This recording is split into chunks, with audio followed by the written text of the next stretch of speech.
You know those little icons that live in your browser's toolbar? Yeah, we use them every single day. They block ads, they check our grammar, they save articles for later. They're Chrome extensions, and they feel like these simple, harmless little helpers. But what if I told you they have the power to see pretty much everything you do online? Today, we're diving deep into the surprising power and the hidden peril of these tiny pieces of software. I mean, just think about it for a second. What if your browser wasn't just this, passive window to the internet? What if you could actually give it superpowers? Because that's really the promise of extensions. These aren't just little add-ons. They're genuine upgrades that can turn your browser into a command center, tailored exactly to you. Take your email, for instance. Just look at Gmail. With the right extensions, your inbox can be completely transformed. You can get tools that schedule emails to send at the perfect time or turn an important message into a task with one click. They can block those sneaky tracking pixels that tell people when you've opened their message, or even encrypt your emails for total privacy. Each one of these is like a small superpower, and when you put them together, they completely change the way you work. Alright, so let's start with the good stuff. How can these tools supercharge your browser? How do they solve some of the most common, annoying frustrations we all face online, and help create a browsing experience that's built just for you? The real beauty of the whole extension model is its simplicity.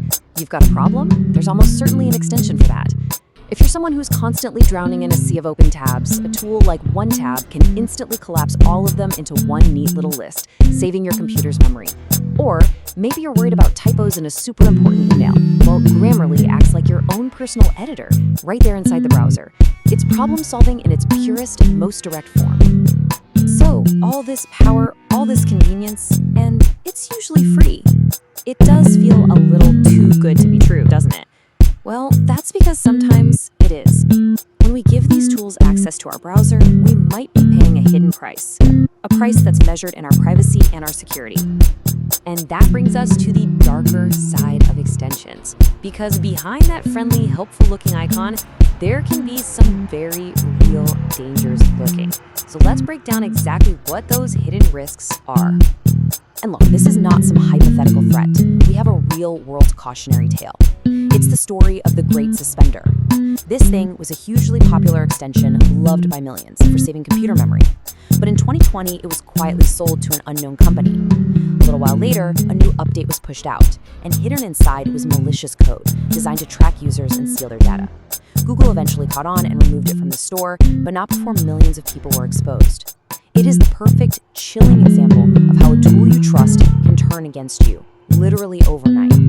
So how do they actually pull this off? Well, malicious extensions have a few common tricks up their sleeve.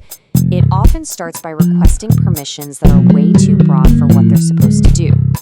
Once they have that access, they can do all sorts of nasty stuff, harvesting your browsing data, stealing your session cookies to impersonate you on other sites, injecting their own ads into the pages you visit, or even redirecting you to fake login pages to steal your passwords. Okay, that all sounds pretty scary, I know. But there is some really good news. Google is very aware of these risks, and they're fundamentally re-architecting the entire system to act as a kind of digital bodyguard for every single user. And the key to this new protection is something called Manifest v3. The easiest way to think about it is like a brand new, much stricter rulebook that all extension developers have to follow. Its entire purpose, its reason for being, is to make your browser safer by design, by putting hard limits on what extensions are even allowed to do.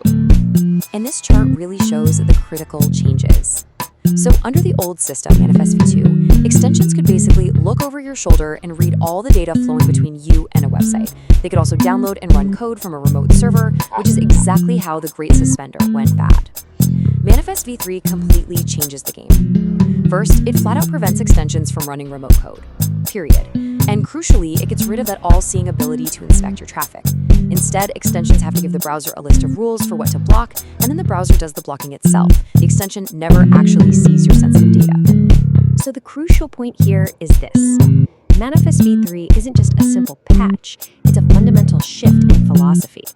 It's about taking that power away from the extension and giving it back to the browser, making the browser the true gatekeeper of your data. The entire system is more secure by default, so you don't have to just blindly trust a developer's word for it. But even with these new protections in place, the smartest defense is, and always will be, an informed user, you. So in this final section, we're going to arm you with a clear, actionable playbook for navigating the world of extensions safely. Before you even think about clicking that Add to Chrome button, just take 30 seconds to do a quick check. First, who made it? Is it a well-known company or some anonymous developer you've never heard of? Then, scan the recent reviews. A sudden flood of one-star ratings is a massive red flag. And finally, and this is the most important one, pay very close attention to the permissions it asks for. Digital safety isn't a one-and-done thing, it's a habit. Be a minimalist. Only install the extensions you genuinely, truly need. Once a month or so, just go through your list and uninstall anything you haven't used in a while. And here's a pro tip for you. For most extensions, you can go into the settings and change their site access to on click. This means they only activate when you actually click their icon, which dramatically limits their ability to see what you're doing. This quote really just says it all, doesn't it? That permission screen, that's the moment of truth. You should always ask yourself, does this tool really need this level of access to do its job?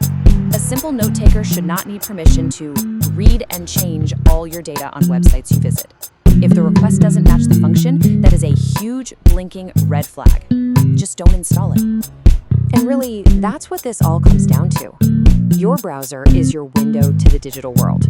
It sees just about everything you do. The tools you add to it can either give you more control or they can take it away.